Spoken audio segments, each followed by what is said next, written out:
திருமண வயதில் இருக்கக்கூடிய ஆண் பெண்கள் உங்கள் வீட்டில் இருக்காங்களா? அதற்கான திருமண முயற்சிகள் பண்ணிக்கிட்டு இருக்கீங்களா? திருமண பொருத்தம் பார்க்குறதுக்கு பல இடங்களில் நீங்கள் பொருத்தம் பார்க்க போகிற பொழுது சரியான ரிசல்ட் கிடைக்கலையா? அப்படியானால் இந்த வீடியோவை நீங்கள் ஸ்கிப் பண்ணாமல் கடைசி வரைக்கும் பாருங்கள்.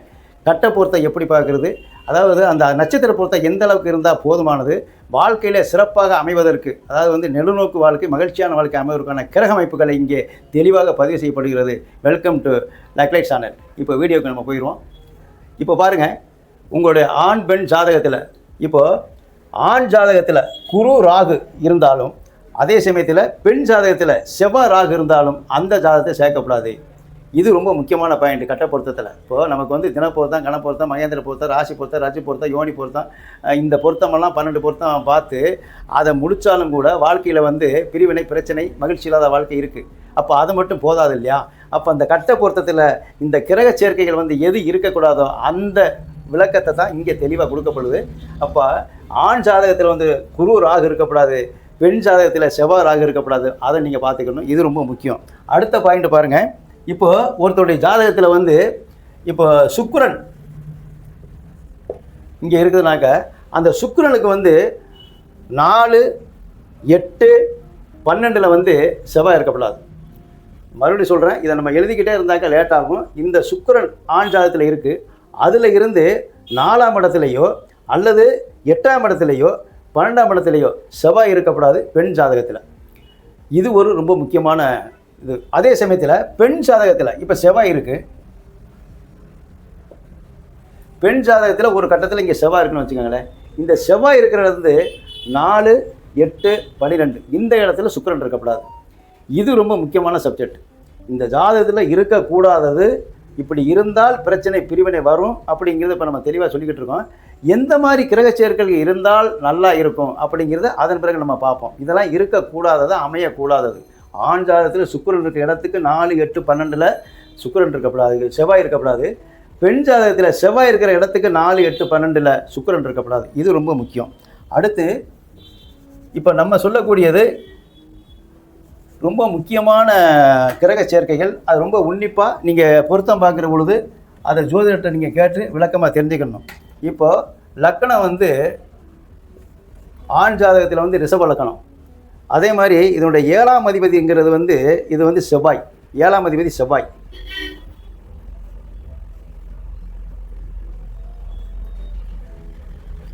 லக்கணத்துக்கு 7ல் செவ்வாய் இருக்குது. இந்த லக்கணத்துக்கு 7ல் செவ்வாய் இருக்கிற பொழுது இதே 2 பக்கமும் இந்த மிட் பாயிண்டில் ராகு கேது இருக்கப்படாது.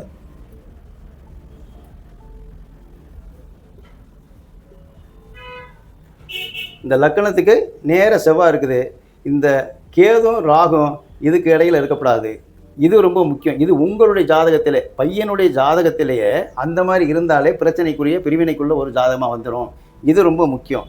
அதே மாதிரி ஒரு பையனுடைய ஜாதகத்தில் லக்னாதிபதியும் 7ஆம் அதிபதியும் 6, 8, 12 இருக்கப்படாது. இப்போ லக்னாதிபதி சுக்கிரன், இது செவ்வாய் உங்களுக்கு 7ஆம் இடத்துல இருக்குது. அப்போ இதுக்கு 8ஆம் இடம் அப்படிங்கிறதுல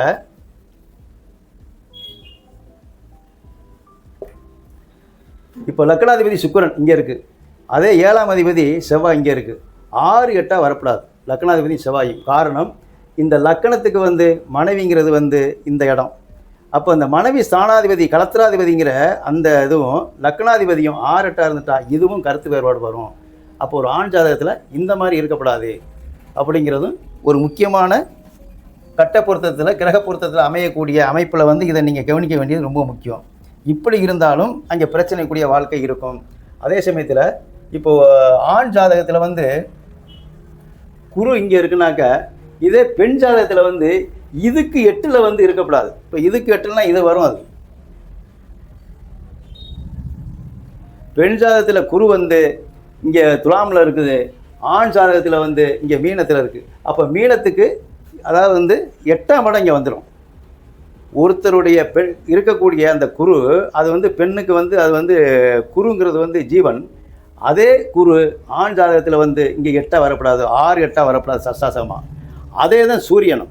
சூரியன் ஒருத்தருடைய ஜாதகத்தில் இருக்கக்கூடிய சூரியன் இன்னொருத்தருடைய பெண்ணோட ஜாதகத்தில் சூரியன் 6, 8 வரப்படாது.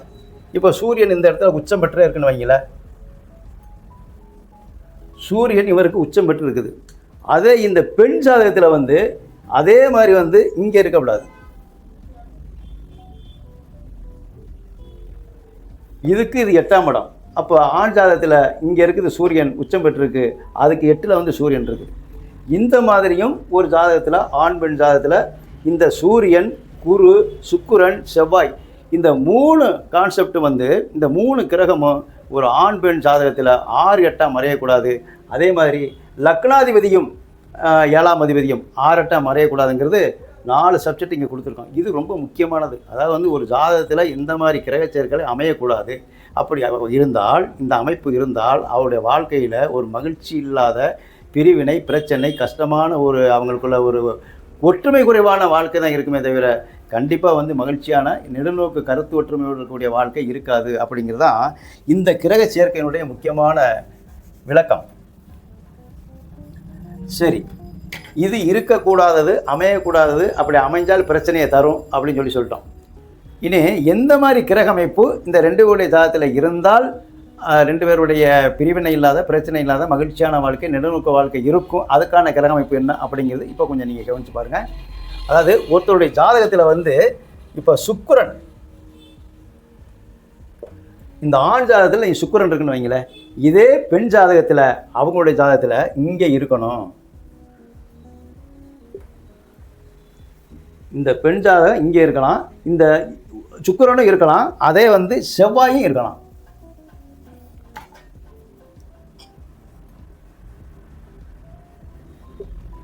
ஆண் ஜாதகத்தில் சுக்கிரன் இருக்க இடத்துல பெண் ஜாதகத்தில் செவ்வாய் இருக்கலாம். இது ஃபர்ஸ்ட் கிளாஸ் அமைப்பு. இந்த அமைப்பு இருந்தாலும் பிரிவினை, பிரச்சனை இல்லாத வாழ்க்கை இன்றைக்கு இணைபிரியாததாக இருக்கும். அதில் இன்னும் ரொம்ப முக்கியமான ஒரு சூட்சமான விதி என்னென்னா, இந்த ரிஷபத்தில் சுக்கிரன் செவ்வாய், அதே மாதிரி துலாமில் சுக்கிரன் செவ்வாய், விருச்சிகத்தில் சுக்கிரன் செவ்வாய், மேசத்தில் சுக்கிரன் செவ்வாய், இந்த 4 கட்டத்திலையும் சுக்கிரன் செவ்வாய் அவர்களுக்கு இருந்தால் அவர்கள் அந்த இல்லற வாழ்க்கையில், தாம்பத்திய வாழ்க்கையில், திருமண வாழ்க்கையில் பெரிதும் மகிழ்ச்சியான வாழ்க்கையை வாழ்வாங்க. மற்ற பொருளாதாரம் பிரச்சனைகள் எது பற்றாக்குறை இருந்தாலும் வாழ்க்கையில் வந்து அவங்களுக்கு வந்து திருப்தியாக இருந்தாலும் இந்த குடும்ப உறவுகளில், குடும்ப வாழ்க்கையில் அவங்களுக்கு இணைபிரியாத ஒரு வாழ்க்கை, ஒருத்தருக்கு மேலே ஒருத்தர் வசிய பொருத்தம்னு சொல்லுவோம் இல்லைங்களா, அந்த வசியம் ஏற்பட்டு வாழக்கூடிய வாழ்க்கைக்கு இந்த கிரக அமைப்பு ரொம்ப முக்கியத்துவமானது. அதாவது வந்து மேசம், ரிஷபம், துலாம், விருச்சிகம் இதில் வந்து செவ்வாயும் சுக்கிரனும் இணைந்திருந்தால், இல்லை ஒருத்தருக்கு அந்த சுக்கிரன் இங்கே இருக்குது, இப்போ அவருக்கு வந்து மேசத்தில் வந்து செவ்வாய் இருக்குது, ஆண் ஜாதகத்தில் மேசத்தில் செவ்வாய், அதே இந்த மேசத்தில் வந்து அந்த மாதிரி மேசத்தில் வந்து சுக்கிரன் இருக்கணும். பெண் ஜாதகத்தில் இந்த செவ்வாய் இருக்கிறத சுக்கிரன் இருக்கணும். இந்த இடத்துல வந்து பெண் ஜாதகத்தில் வந்து செவ்வாய் இருக்குது, ஆண் ஜாதகத்தில் இந்த இடம் சுக்கிரன் இருக்கணும்.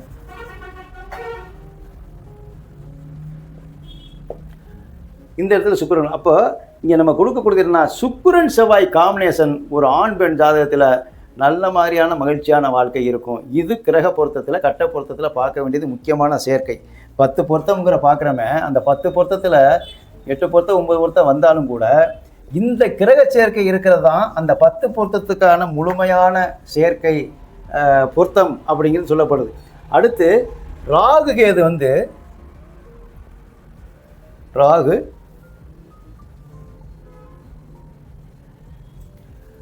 கேது ஆண் ஜாதகத்தில் இங்கே இருக்கு. இதே மாதிரி ஆண் ஜாதகத்தில், பெண் ஜாதகத்தில்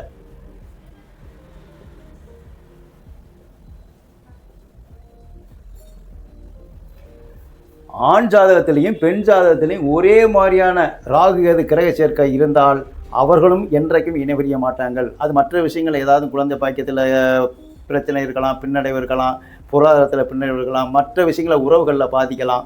ஆனால் இவருடைய வாழ்க்கையில் என்றைக்குமே இணைபிரியாத தம்பதிகளாக வாழக்கூடிய வாழ்க்கைக்கான இந்த கிரகமைப்பு இப்போ இதே மாதிரி தான் இருக்கணுங்கிறது கிடையாது. இதே கட்டத்தில் இங்கே இருக்கணும் அப்படிங்கலாம் ஒன்றும் கிடையாது. இது ஒரு உதாரணத்துக்காக நம்ம போட்டிருக்கோம். ஒருவேளை ராகு இங்கே இருக்கலாம், கேது இங்கே இருக்கலாம். அதே மாதிரி அவங்களுக்கு வந்து ராகு இங்கே இருக்கலாம், கேது அங்கே இருக்கலாம். அதே மாதிரி இந்த கட்டத்தில் தான் இருக்கணுங்கிறது இல்லை. இங்கே இருக்கலாம், இங்கே இருக்கலாம், இதில் இருக்கலாம், இதில் இருக்கலாம். உங்களுடைய ஜாதக கட்டத்தில் எந்த இடத்துலையாவது யாராவது ஒருத்தருடைய ஜாதகத்தில் இப்போ இங்கே இருந்துச்சுனாக்க ராகு, இங்கே கேது இருக்கும். அதே மாதிரி பெண்ணுடைய ஜாதகத்தில் இங்கே ராகு, இங்கே கேது இருக்கணும். இதுதான் விளக்கம். இப்போ இந்த கட்டத்தில் நான் போட்டிருக்கேன் இவ்வளோ தான், இந்த மாதிரியே இப்படி இருக்கணும், இதே டைரெக்ஷனில் இருக்கணும் அப்படிலாம் கிடையாது. உங்கள் ஜாதகத்தில் ஆண் பெண் ஜாதகத்தில் எங்கே ராகு எது இருக்கோ அதே இடத்துல ராகு எது இருக்கணும். இதுதான் இதனுடைய விளக்கம். ராகு கேது இந்த ஒரே மாதிரியாக இருந்தால் அவருடைய வாழ்க்கையில் என்றைக்கும் கடைசி வரைக்கும் இணைபிரியாத தம்பதிகள், அந்த வாழ்க்கை பிரகாசமாக இருக்கும் அப்படின்னு சொல்லலாம். அடுத்து குரு குரு இப்போ ஆண் ஜாதகத்தில் இங்கே இருக்குது. அதே அந்த குரு அந்த 5ஆம் இடத்துல, இப்போ இங்கே குரு இருக்கலாம் பெண் ஜாதகம், இது பெண் ஜாதகம் இல்லைங்களா, இங்கே குரு இருக்கலாம்.